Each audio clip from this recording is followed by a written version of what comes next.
O relatório final da CPI da pandemia vai ser votado ainda hoje na comissão. Ao todo, o relator Renan Calheiros, pediu o indiciamento de 79 pessoas e 2 empresas. Ao vivo, direto do Congresso Nacional, a repórter Selma Dias traz as últimas informações para a gente. Não é isso, Selma? Boa noite.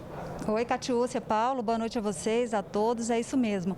A CPI está desde as 10 horas da manhã ouvindo ali os membros da comissão antes de dar início a essa votação. Então, a sessão que estava suspensa para as votações do plenário foi retomada agora há pouco com a fala dos últimos senadores inscritos. Com isso, o relatório do senador Renan Calheiros, que estava prevista, a votação desse relatório que estava prevista para acontecer agora no início da noite, deve atrasar um pouquinho mais. Eu lembro que esse parecer, ele foi alterado hoje pela manhã, com algumas modificações, inclusive agora há pouco o relator fez mais uma modificação, ele retirou o nome do senador Luiz Carlos Reis da lista, de indiciados, de pedidos de indiciamentos por disseminação de fake news.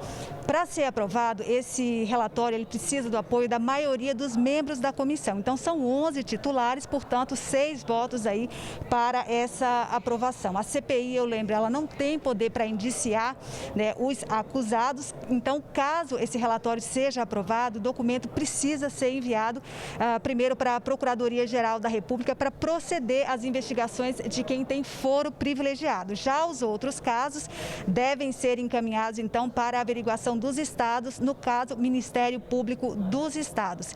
E caso esse relatório do Renan Calheiros não seja aprovado, a comissão deve votar os chamados relatórios paralelos que foram feitos ali pela base aliada.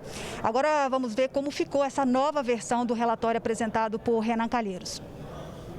A nova versão do relatório apresentado pelo senador Renan Calheiros aumentou de 66 para 79 os pedidos de indiciamentos de pessoas físicas e manteve na lista 2 empresas.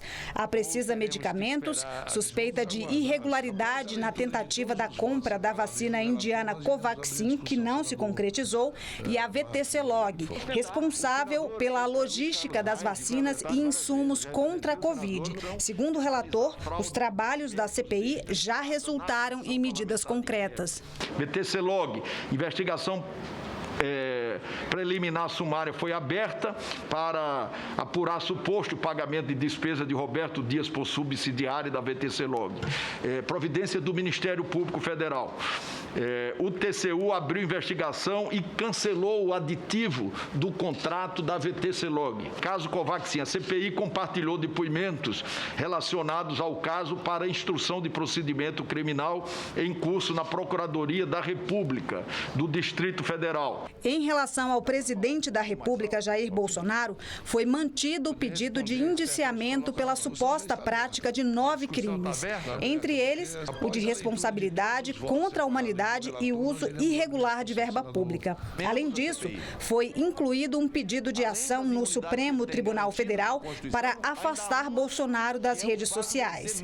Já a base governista apresentou propostas alternativas ao relatório de Renan Calheiros e cobrou investigação para estados e municípios. A apuração de desvios na aplicação de parte desses recursos federais repassados para estados e municípios, ainda que tenha recebido o apoio de 43 senadores dessa casa, não recebeu a devida atenção ao longo da investigação. Manifesto minha discordância quanto às conclusões do relatório final, rechaçando em particular as tentativas de criminalização do presidente da República, contra quem não há comprovação de recebimento de qualquer vantagem devida ou de autoria e materialidade de crimes. Permaneceram na lista de denunciados ministros, ex-ministros e parlamentares e foram adicionadas hoje mais 13 pessoas. Os trabalhos da CPI resultaram em pelo menos 16 projetos de lei e uma PEC, que pedem, por exemplo,